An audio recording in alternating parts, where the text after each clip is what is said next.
Hi mga friends! Welcome muli sa ating pinaka-healthy kuno na food vlog dito sa balat ng social media. And it's your boy, Dante. Andito tayo ngayon sa bagong gawa na plaza ng San Pedro para makisaya sa yearly Sampaguita Festival. So para pakita sa inyo ang kaganapan sa Day 1 event nito. Yes po, Day 1 lang po to kasi week-long event to.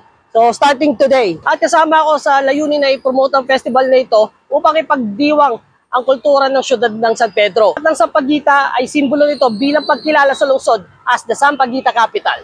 So para sa karagdagang impormasyon mga friends, pwede nyo i-check yung FB page nila, San Pedro Sampaguita Festival, para sa list ng events.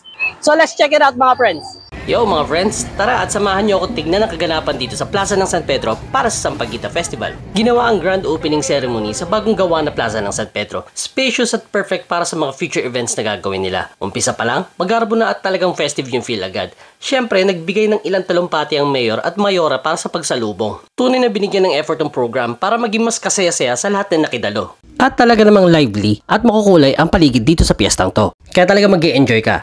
Siyempre, hindi mawawala ang kantahan, sayawan at mga banda na natural na meron sa piyesta, diba?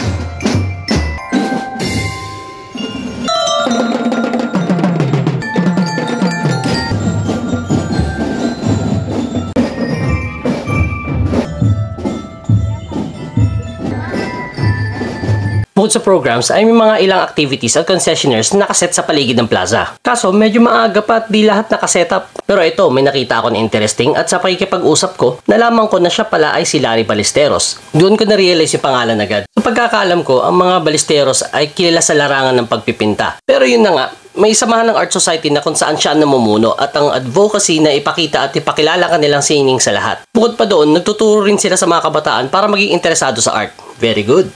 Inanyayahan kami ni Mayor Art Mercado. Meron kaming samahan ng mga artist. Ang pangalan Susi at Agnos Art Society. Bali ang president. Ngayon itong mga kasama kong artist, mga nag-exhibit na rin sa iba-ibang parte ng Pilipinas. Katunayan ito sa next week sa mall. Yung iba sa mga ibang rin, iba-ibang lugar. So nagsama-sama kami rito. Bali binuo ko tong Art Society na nag-exhibit kami rito para ipakita sa mga tao ng San Pedro na meron ding mga tulad namin mga artists. Hindi lang puro painter, meron din kami mga nag-sculpture. Tulad nito, meron ding photography. Ito, award winner din sa ibang bansa. Ayun din, rin dyan, sculpture din.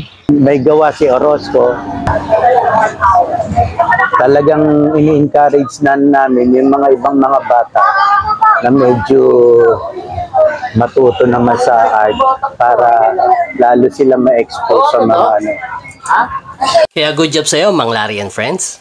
At shoutout pala kay Fix Orozco ng Kakubiertos TV. At meron yung booth dito kung saan nagbebenta ng mga Sampaguita products like lotion, massage oil, pati perfumes. At syempre, bumili ako ng lotion para bilang suporta na rin. Tapos, konting palamig muna at mas umiinit na ang oras na to eh. Next naman ay ang Sampaguita Garland Competition na ginawa sa Robinson South Galleria. Dito ay nagtipon-tipon ang lahat ng mga kalahok upang magpaligsahan para sa pinakamagandang disenyo ng garland. Magandang event rin to at napamalas ng mga garland makers ang kanilang galing sa paggawa at para maipakita na rin ang parte ng kultura sa industriya ng pagsasampagita.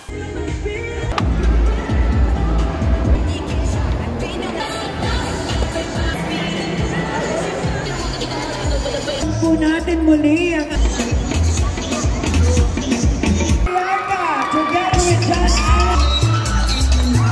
At isa sa mga inaabangan ko ay ang Land Float Parade na ginanap rin sa parehong lugar. Dito, bawat barangay na nasasakupan ng San Pedro ang mga kasali, mga nagagandahan at makukulay ang bawat entry.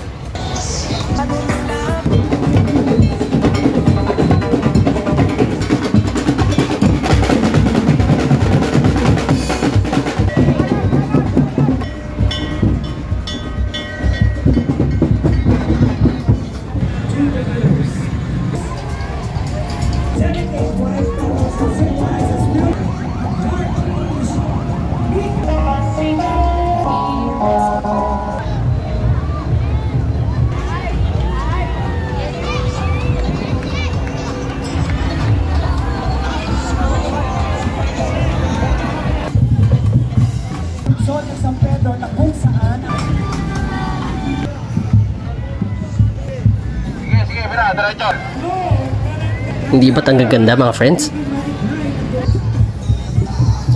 At para sa pagtatapos ng Day 1 ay ang Street Dance Showdown kung saan ang mga kalahok ay nagpapakita ng gilas sa kanilang choreography at performance na angkop sa tema ng festival. Bawat grupo todo nag-effort sa dance choreography at mga makukulay na costumes. Siyempre may kanya-kanyang gimmick para mas angat ang performance. Makikita mong enjoyment sa mga tao at talagang magandang pantapos sa unang araw ng selebrasyon ng pista.